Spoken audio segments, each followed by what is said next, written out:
we want to do is be. Like that's really it. So over the past 15 years, the vast majority of courts have recognized that discriminating against someone because they're transgender is a form of discrimination on the basis of sex. Under Title IX, that means it's perfectly fine for schools to have separate restrooms for boys and for girls, but they have to let transgender boys and girls use those restrooms too. And the only way that can happen is if they're allowed to use restrooms consistent with their gender identity, just like every other student at the school is allowed to do. It makes no sense whatsoever for the board to say it's going to protect student privacy by taking a transgender boy who's on testosterone and has facial hair and a male ID card from the state and place him in the girls' restroom. Well, if they identify as that gender, they truly identify as that gender, then I think they should go where they feel comfortable.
Sir, why did you decide to announce the transgender ban reversal a couple of weeks ago? And are you betraying the community that you pledged to support? No.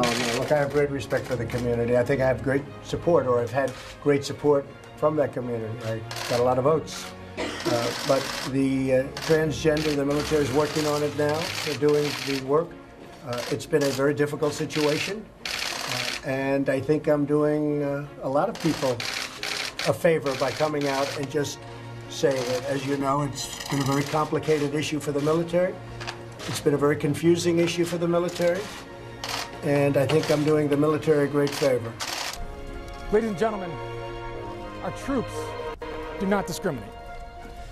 Today, the President of the United States told thousands of American service members that though they will lay down their lives for us, that we will not fight for them. The President of the United States announced this morning that he is planning to blow 15,000 holes in American military readiness. It is an absolute disgrace, it is a shame, it is unpatriotic, and it is cowardly. I am the Executive Director of the National Center for Transgender Equality, but I am also an American, and this is my country. The 13,000 to 15,000 service members who are transgender are Americans. They are proud Americans who are serving their country, and they woke up to see the President of the United States this morning, without apparently consulting with even the Pentagon, with even his own generals, slitting their throats. We cannot run a country with policy that's done by whim and tweet. You cannot say, you cannot prove, there is no science, no biological science will say that by changing appearance you can change gender. It just isn't possible.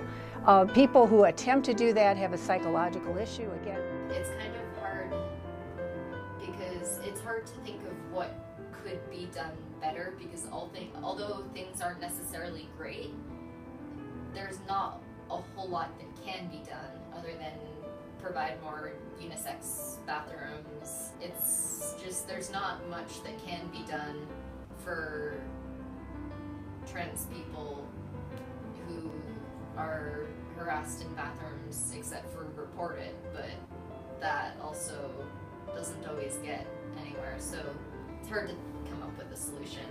I think the most important takeaway is that trans people are people just like everyone else. We want to be treated like everyone else. Yeah, just like